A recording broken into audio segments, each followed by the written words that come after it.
Muito bem, o programa Variedades Tupã, edição desta quinta-feira. Estamos aqui no estúdio da Rádio Tupã com Alexandre Basílio Coura, chefe do cartório eleitoral de Tupã-Seretã, José Carlos Gomes da Silva, técnico judiciário, também falando sobre as informações das eleições de 2016, as dúvidas que os eleitores têm e também as suas explicações para você não errar nessas eleições.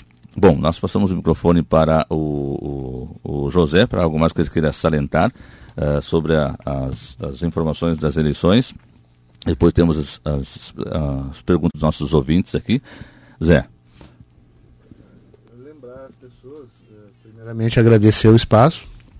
É muito importante a gente fazer esse contato com o eleitor e de outra forma, se não for através da Rádio Tupã, a gente não tem essa condição de atingir o universo de pessoas que a gente atinge sem o apoio de vocês.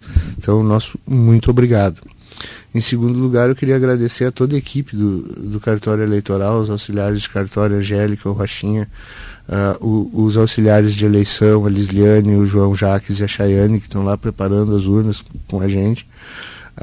A todos os 264 mesários, mesárias, administradores de prédio, pessoas fundamentais sem as quais o nosso trabalho não acontece, a equipe da transportadora que vai fazer a entrega e o recolhimento das urnas, e lembrar as pessoas que um detalhezinho que penso eu faltou na questão de fiscalização e do processo de votação, que as pessoas evitem levar celulares no dia da votação.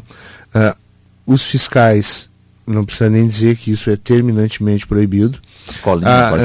Colinha pode levar a colinha, é tranquilamente permitido, só não pode esquecer ela na cabine de votação para o eleitor seguinte, viu? Tem que recolher a sua colinha.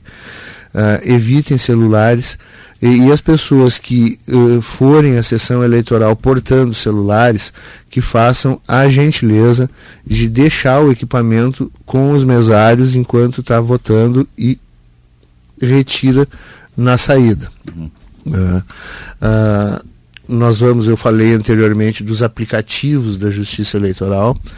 Um desses aplicativos chama Mesários e ele vai ser utilizado em celulares dos mesários para consulta, para apoio ao trabalho, com a ressalva, e eles foram orientados no treinamento, porque esse aplicativo funciona sem acesso à internet.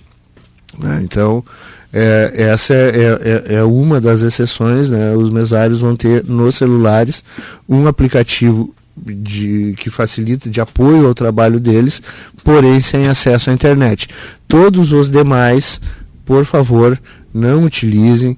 A mesma orientação foi passada aos presidentes. A pessoa insistiu, os presidentes de sessão estão orientados a solicitar o apoio da força policial, ou pelo menos registrar a ocorrência em ata, identificando qual foi o eleitor, para que depois o Ministério Público Eleitoral possa oferecer a devida denúncia por crime eleitoral. Ou seja, o que for desconhecimento a gente vai entender como desconhecimento, o que for falta de informação a gente está à disposição para informar, mas os eleitores e os candidatos de Tupã-Seretã podem ter certeza que aquilo que for crime eleitoral vai receber o tratamento de crime eleitoral sem qualquer exceção. Quem é deficiente pode levar alguém para ajudar?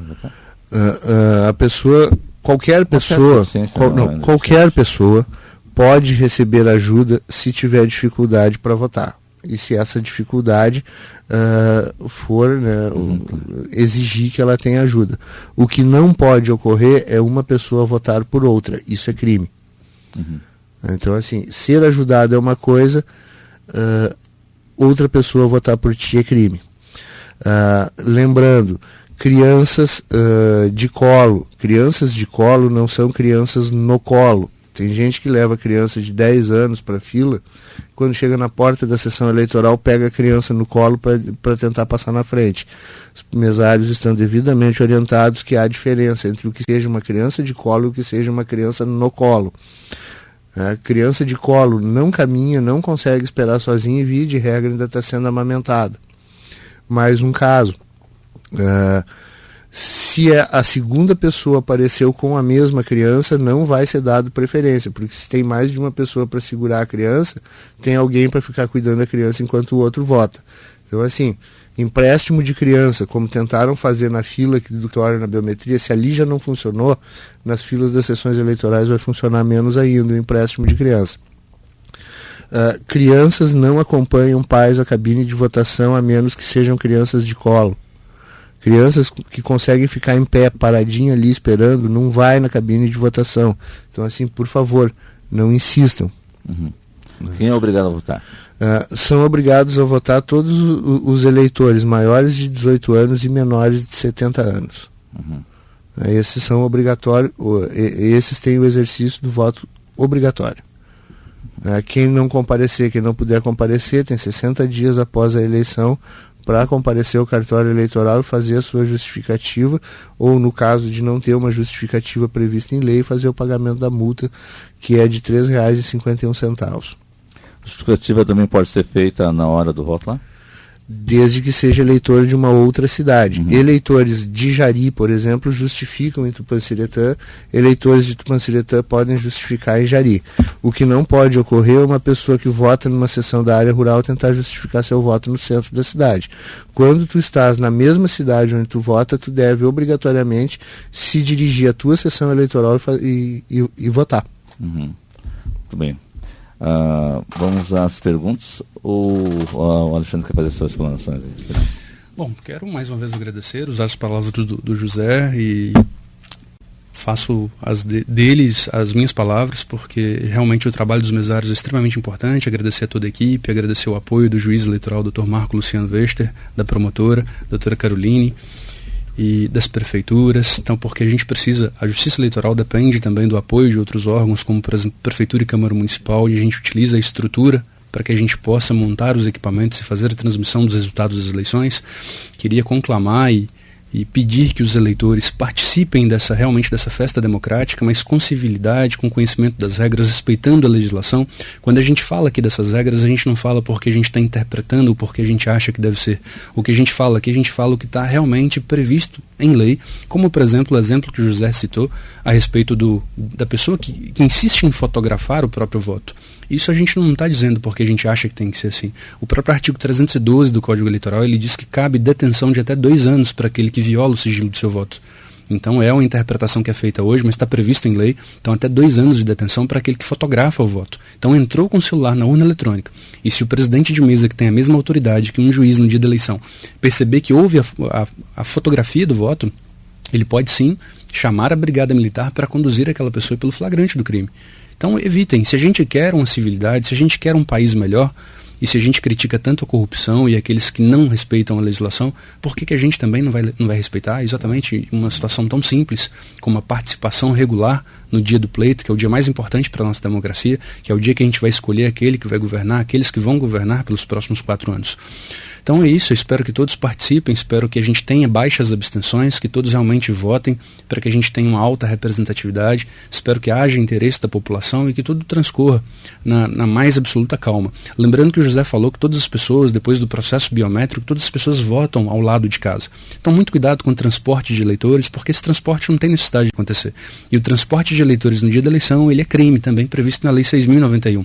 É um dos crimes, inclusive, com a maior pena da legislação eleitoral. É o transporte irregular de eleitores. Então, se não tem necessidade de transportar eleitor, porque todo mundo vota perto de casa, evitem qualquer tipo de preocupação. Evitem qualquer tipo de dor de cabeça para os próximos anos. Eu repito aquilo que eu disse no começo. A eleição passa, termina dia 2. Até dia 15 ou 16 de dezembro, a gente já tem diplomação, inclusive. O resultado a gente prevê que sai até às 7 horas da noite o resultado para Tupã. 7, 7h30 a gente já está totalizando tudo, até no máximo 7h30 é a nossa proposta. Mas a gente está com o objetivo de tentar terminar antes das 7. Mas tudo isso termina rapidamente. Mas se você incorrer em qualquer das irregularidades previstas, e são muitas, na maioria das vezes desconhecidas, por grande parte da população, se você incorre em qualquer dessas irregularidades, você vai ter problemas pelos próximos anos. A eleição acaba e os problemas para você continuam. Então, muito cuidado, e espero que a gente tenha absoluta tranquilidade e dentro das nossas possibilidades, o que os eleitores precisarem, estamos à disposição para ajudar, para responder, para resolver. Só mais um informe, uma questão importante, que é muito comum no dia da eleição, as pessoas se esquecerem do local onde elas votam. Então, se você sabe a sua sessão, a gente tem na porta do cartório um mural com todas as sessões e os seus endereços. Você também pode consultar isso pela internet, no site do próprio TRE, você tem lá local de votação, você tem informações para o eleitor e ainda pode baixar o aplicativo para o seu celular, que ele responde para você, inclusive dizendo a distância do local onde você está até aquele local de votação por meio do seu GPS. Essas informações são as mais corriqueiras no dia do pleito, a pessoa se esquece do local onde vota, então é muito importante isso. Então, local de votação, você pode checar dessas formas, essas questões que nós dissemos a respeito da regularidade. E mais alguma coisa, José, que nós esquecemos, que seja importante? Importantíssimo, nós esquecemos da obrigatoriedade que permanece da pessoa apresentar um documento oficial de identidade com foto. E lembrando que não adianta, mas é que não adianta, tem muito caso que é importante reforçar, porque a gente mora numa cidade que não é tão grande assim, e aí as pessoas acham que porque os membros da mesa, ela é conhecida dos membros da mesa, ela não precisa apresentar documento de identidade. Quem não tiver documento de identidade, os secretários que ficam ali na porta organizando a fila já estão orientados a dizer para essa pessoa voltar para buscar. Para ela nem ficar na fila perdendo tempo. Então, assim, não compareça para votar sem um documento oficial de identidade com foto. Por incrível que pareça, o documento com foto é mais importante que o título eleitoral. Porque as informações do eleitor a gente tem no caderno de votação, mas o documento com foto ele é imprescindível. Então, se você não tem o título eleitoral ajuda, é bom que você tenha e leve. Mas se você não tem, perdeu ou qualquer outra situação, apenas com o documento com foto você consegue votar. Tá certo. Bom, vamos às perguntas rapidamente aqui. Juliana, o que acontece caso haja santinhos de certo candidato próximo ao local de votação, mas pessoa de outro partido fez isso para prejudicá-lo? Vamos pensar. O que a legislação diz é a respeito do derrame de santinhos. Se você é do partido, você, Marco, é do partido A e eu sou do partido B. Então você, Marco, pega todos os santinhos do partido B e vai fazer o derrame no dia. Primeiro que se você fizer isso, você está se prejudicando. Porque você vai fazer uma propaganda, embora a ilícita, vai fazer uma propaganda para mim. Então eu duvido que você, em sã consciência, faria isso. Distribuir os santinhos do seu adversário para prejudicá-lo. Mas ainda que você fosse louco o suficiente para fazer isso, se for constatado, se for provado o que houve, a responsabilidade deixa de ser do candidato e passa a ser daquela pessoa que fez. Então hoje em dia, com tantos celulares, com tantos recursos para fazer o flagrante dessas situações, você, eleitor, pode filmar isso, fotografar isso, comprovar que alguém estava fazendo para prejudicar outrem, enviar isso tudo para o cartório eleitoral e a gente vai passar para o Ministério Público Eleitoral para ele fazer as devidas representações. Lembrando só mais um detalhe, o que a gente diz tem respaldo na legislação. Aquele que faz propaganda no dia das eleições comete crime. Se houver qualquer flagrante da Brigada Militar, da Justiça Eleitoral, do promotor eleitoral, se houver o flagrante, o sujeito é conduzido imediatamente por crime no dia da eleição. Fazer propaganda no dia da eleição, a não ser aquela ressalva do artigo 39, que é a manifestação individual e silenciosa do eleitor, é a única possível, qualquer uma que não seja essa é crime. Se você for pego distribuindo santinho, fazendo derrame de santinhos, fazendo carro de som, por exemplo, com propaganda volante, isso tudo no dia da eleição é crime. Se for pego em flagrante, de imediato você vai passar o domingo conduzido, vai para a cadeia. Então, muita atenção. Tá. Maria de Lourdes, qual a distância mínima que o fiscal pode ficar da urna de votação? Zé. A orientação repassada é que o fiscal só atua dentro da sessão eleitoral. Então, nesse caso, o fiscal fica relativamente próximo da urna, ele fica dentro da sala. Penso eu que ela está se referindo ao fiscal que não está trabalhando. Esse fiscal que não está trabalhando fica fora do local de votação a pelo menos 100 metros de distância.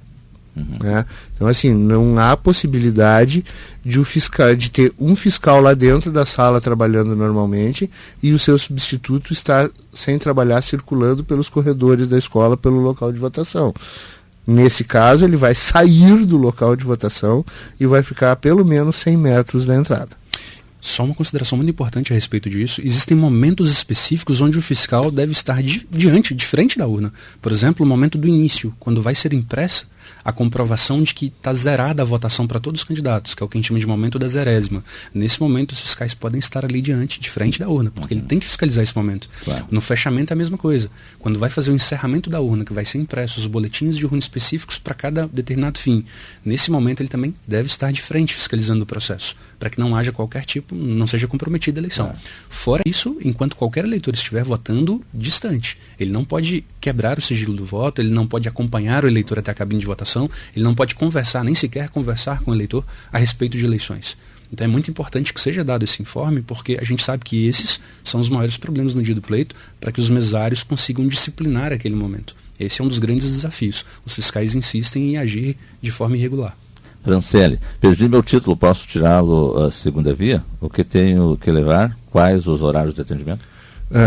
O prazo para a segunda via encerrou no dia 22 de setembro. O que ela pode fazer é, de posse dos documentos de identidade dela, com as informações que constam no documento oficial de identidade dela, ela pode acessar a página do Tribunal Regional Eleitoral e consultar o seu título e o seu local de votação, caso ela não saiba. Caso ela saiba onde é o seu local de votação, basta que ela se dirija ao local de votação no dia da eleição, portando o documento oficial de identidade com foto, que ela vai votar normalmente sem a necessidade de segunda via. O prazo para emissão do novo documento vai recomeçar a partir lá do dia 15 de novembro, e aí ela vai comparecer ao cartório com a identidade, o CPF, o comprovante de endereço, como normalmente é feito. Nesse momento, é importante dizer que o prazo para a segunda via, para a emissão de nova via do documento, esgotou no dia 22 de setembro passado. Tá. Acho que dá para dizer que é a mesma pergunta. Paula, ela perdeu o título, ela pode votar só com um documento de identidade ou em algo a ser feito para conseguir o título? Acho que foi a mesma pergunta, né? É o mesmo caso. Se ela não souber o local de votação, ela pode consultar na página do Tribunal Regional Eleitoral, e se ela souber, basta comparecer na sua sessão com o documento oficial de identidade com foto e votar normalmente. Muito bem. Acho que ficou bem esclarecido e sanadas as perguntas dos nossos ouvintes. Tem mais uma pergunta? Vamos verificar aqui rapidamente, que nosso tempo já está extrapolando aqui, mas o assunto é interessante, né? Com certeza. Josi, quem não fez o cadastro de biometria tem que comparecer na urna? Quem não fez a biometria está com o título cancelado desde o dia 9 de março e essa pessoa não vai votar. E após a reabertura do cadastro eleitoral, lá no dia 15 de novembro, do dia 15 de novembro em diante, deve comparecer ao cartório eleitoral para regularizar sua situação. Documentação: título eleitoral, identidade, CPF, comprovante de residência emitido há mais de 3 meses. E vai ter daí o pagamento da multa por ausência às urnas agora na eleição de domingo, considerando que essa pessoa não vai poder votar. Muito bem. Alexandre Zé, obrigado pela participação no programa Verdade Tupã. Muito bem, falamos então com Alexandre Basílio Coura, chefe do cartório eleitoral de Tupanciretã, José Carlos Gomes da Silva, técnico judiciário, que teceu essas informações a respeito das eleições de 2016 para você, ouvinte.